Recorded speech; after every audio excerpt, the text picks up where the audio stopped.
Okay, well, it looks like we finally got in this Geek and Sundry Nerdblock, which, frankly, I was a little frustrated with these guys. I've attended Tabletop Day the last couple of years and at Geek and Sundry, and so I know there had been some really cool giveaways and exclusive things that I had sometimes been able to get and sometimes I couldn't get. And so I went ahead and bought the Geek and Sundry Nerdblock when it came out. I bought it right away and thought, oh, well, this is cool. I'll get a bunch of exclusives for, a lot of the games that have been associated with Geek and Sundry. I have to say, though, I was a little surprised that Geek and Sundry seems to have connected with fewer publishers this year as far as the kind of games that I'm interested in. They seem to be going more along the route of, I don't know what you say, experience games. This, by the way, is not my knife. This is my son's knife, and he sort of laughed at what I was going to use to open this box, which would have been perfectly sufficient. I use letter openers when I actually do get any mail, but instead I'll be opening it with this. Hopefully I won't be killing myself in that process. So, a lot better games there in the background than probably what I'm going to get a bunch of stuff for. Oh, here we go. Okay, so fairly easy to open. Again, from Nerdblock. I'm not sure why Geek and Sundry decided to go with them instead of Loot Crate, who are local and some fairly nice folks, but oh well, Nerdblock, maybe this was their way to launch.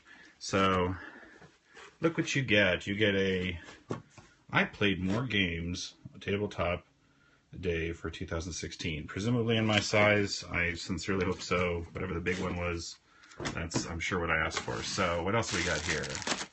Okay. A deck of cards. Is this just a regular deck of cards? Okay, so this is a regular old deck of cards with a lot of Geek and Sundry friendly comments. Play more games. Oh, we'll open that in a minute. What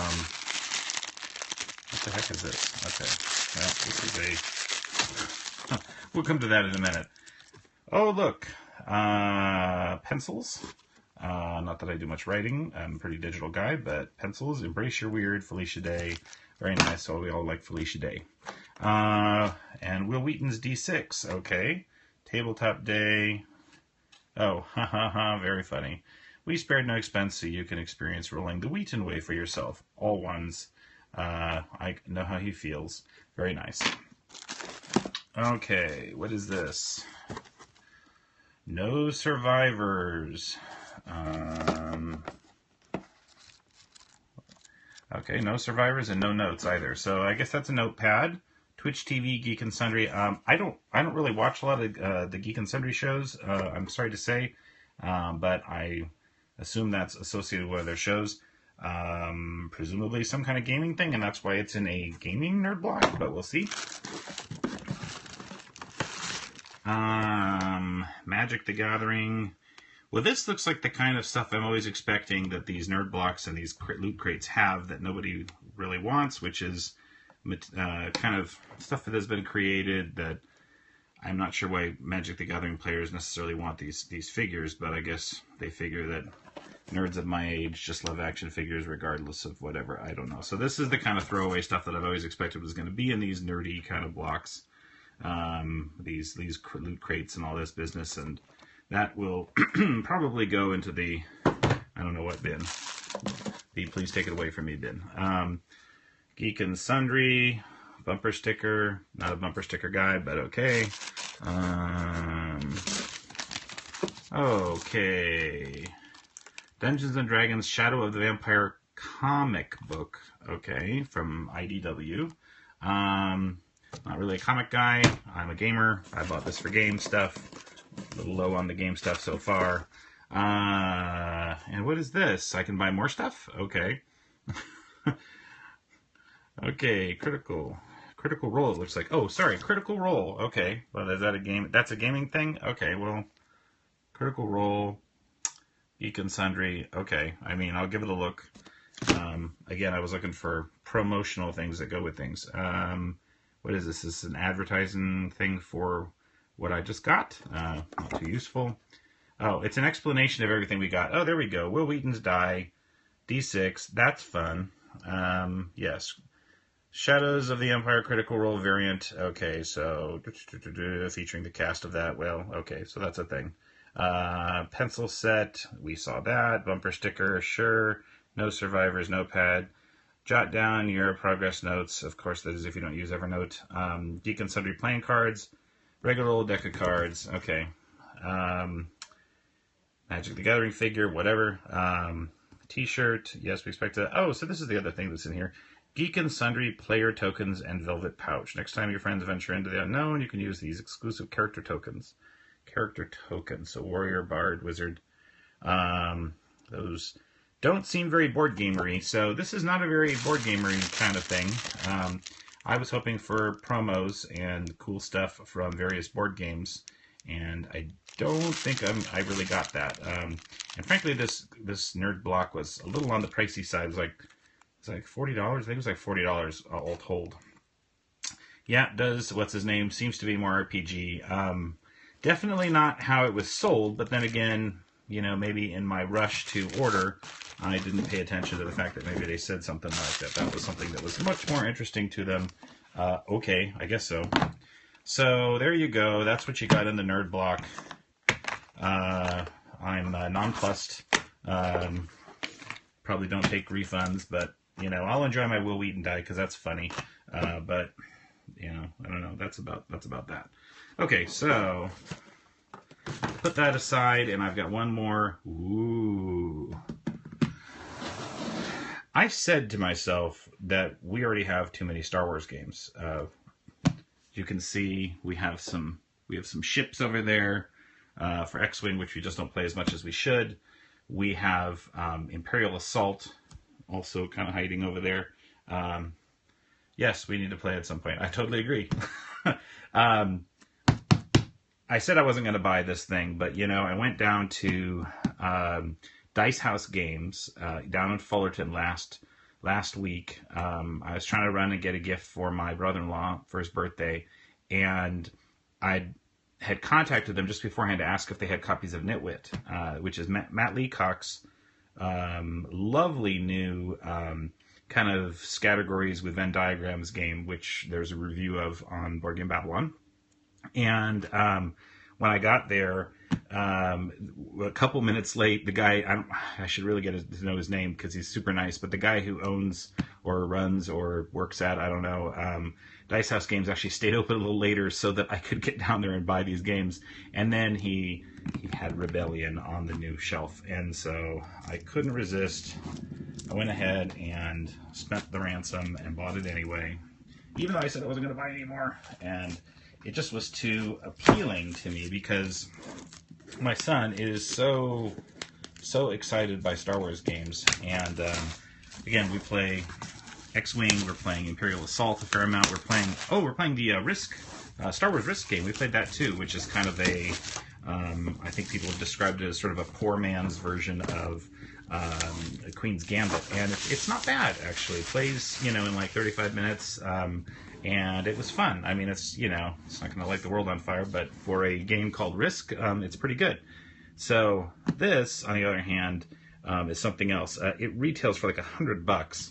So, you know, it's a bit of an investment, and knowing whether or not it's going to be something appealing for you, probably is a good idea ahead of time. I meant to watch videos. I meant to like check in and look at the reviews and stuff like that.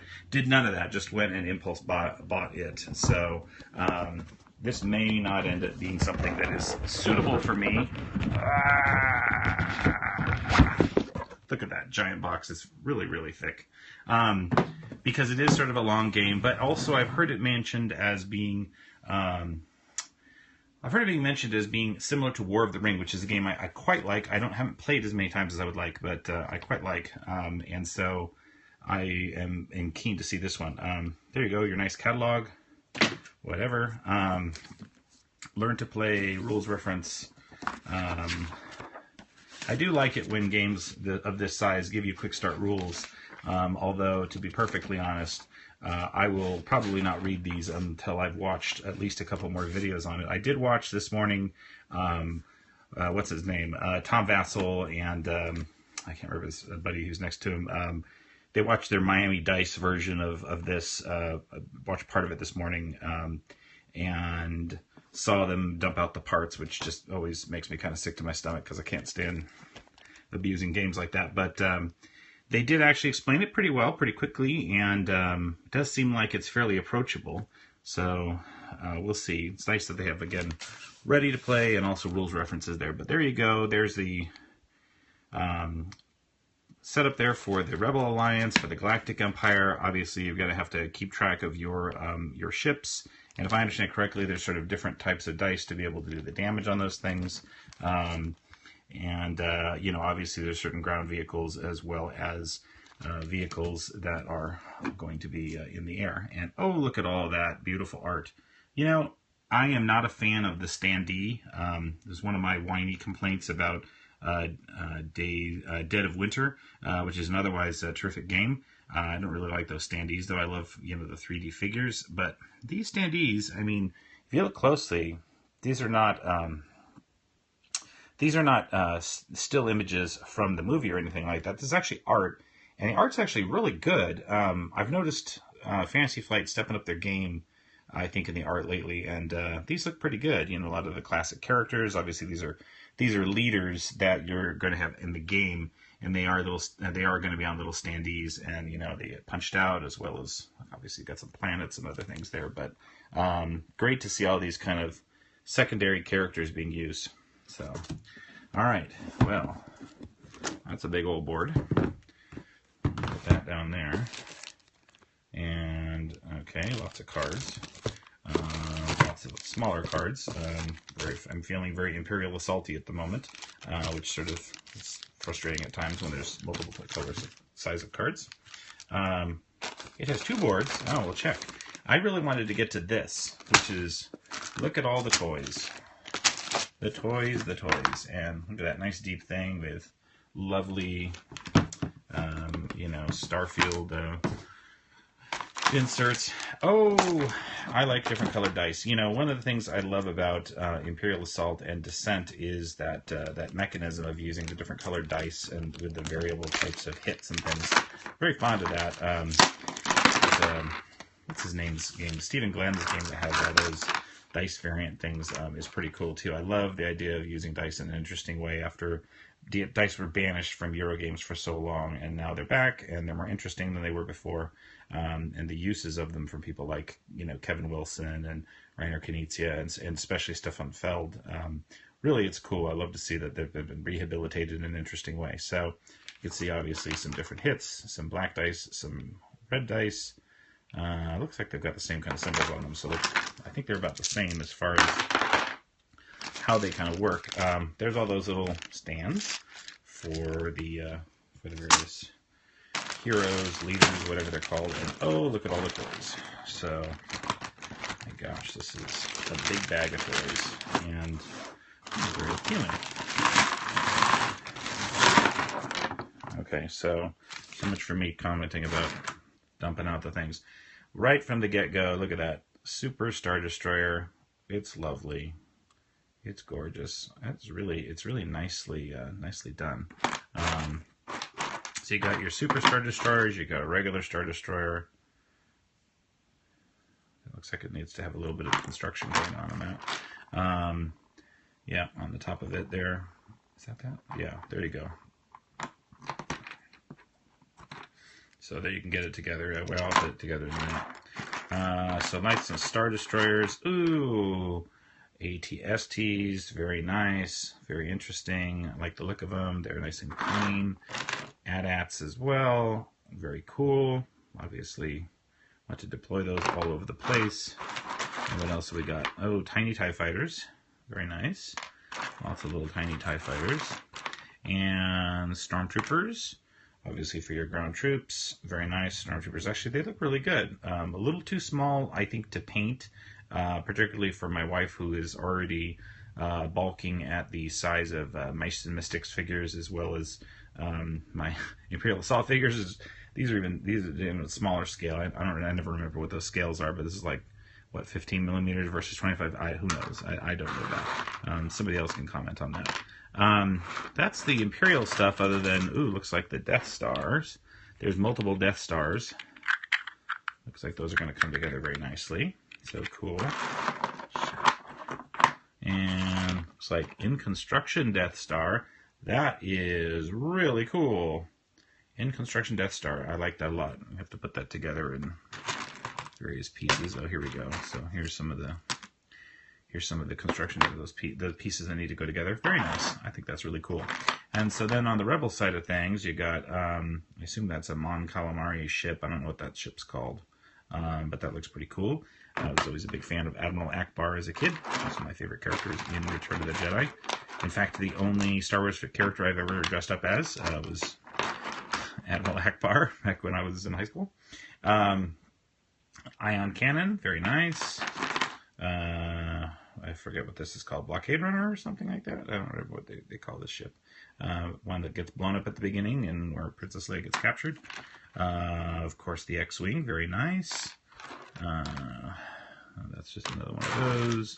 Oh, cool, Y-Wings as well. No B-Wings? No, you got Rebel transports, though. That's cool. And I think that's about it, except for, of course, you've got your Rebel troopers as well. Well, that's too bad. I was hoping for maybe some more of the ships. Oh, and here we go. Shield generator. Very nice. Got to get that in place to stop the assaults until, of course, it's destroyed. And then snow speeders, more like the ground vehicles. I think that's about it as far as the various types of ships and things. Lots of cool ones. Maybe an expansion in the future will get us B-Wings. That's one of the things I like about that Risk Star Wars is that the B-Wings, there's B-Wings in there too, and the pieces, they're certainly not the quality of these, which is really, really nice. I mean, I'm crazy about this quality, but the Star Wars game, even though I have the cheapy edition of it, not the super beautiful one that's like $50 or something, but the ships are nice. They're pretty nice for a Hasbro game or whatever.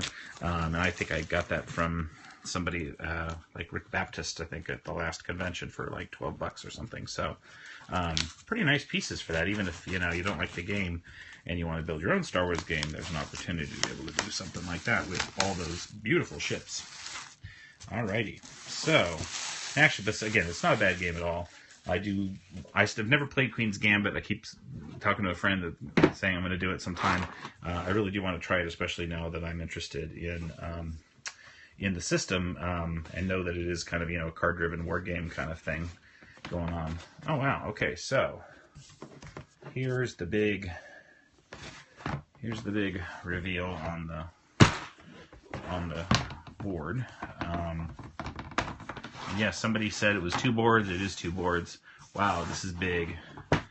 This is nice. Very lovely. It's going to take a bigger table than the one I have right here to be able to play this game. Oh, wow. Okay, so look. So you got oops, I want to smash my Star Destroyer there before I know whether I'm the Rebel player or not.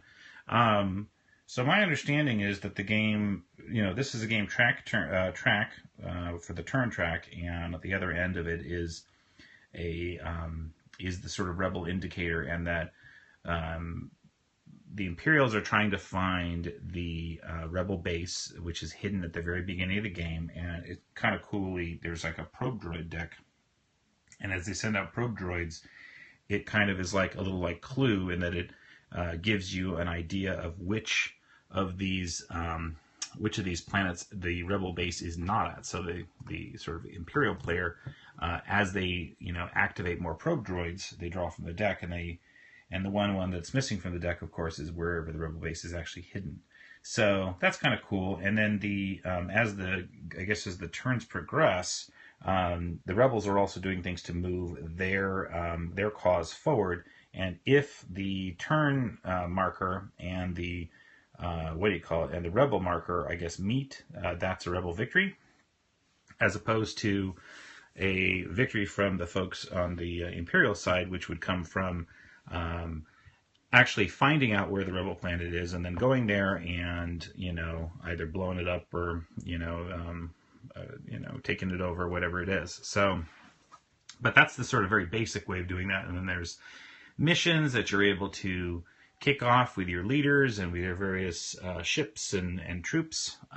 Sounds like a blast. It's a little long. It says on the box 3 to 4 hours. That's long for me. But I think with the rich kind of theme that this has going on and all those great characters that we know, I think it sounds like it's going to be a lot of fun. So I'm looking forward to it. I'm actually think I might just go ahead and grab my son tonight and see if we can power through, if not a whole game, then at least, kind of an introductory round or two to sort of understand it. But I love all these planets you hear about all the time. Also planets that you've never heard about. I've never heard of Magito, but Dantooine and Yavin and all this good stuff. Mon Calamari, Kessel. Oh, the Kessel Run. I'm probably a pretty casual Star Wars fan in the end, although I like the board games. But I don't really know all the kind of lore that comes around the comic books or the cartoon series and all this. I haven't seen any of that stuff. I've just really seen the movies. But this looks like a lot of fun to me. I'm looking forward to it. And I guess we have yet another way to play some Star Wars games. So there you go. I've never understood the whole unboxing video thing, so I thought it would be fun to just do one. So there we go. We unboxed the rather disappointing Nerdblock, but the pretty awesome looking Star Wars Rebellion, which I'm looking forward to trying, and you'll certainly see a review on Boardgame Babylon soon. So thanks for watching. I guess maybe it's just 1 or 2 people watching, but I hope you enjoyed it. See you later.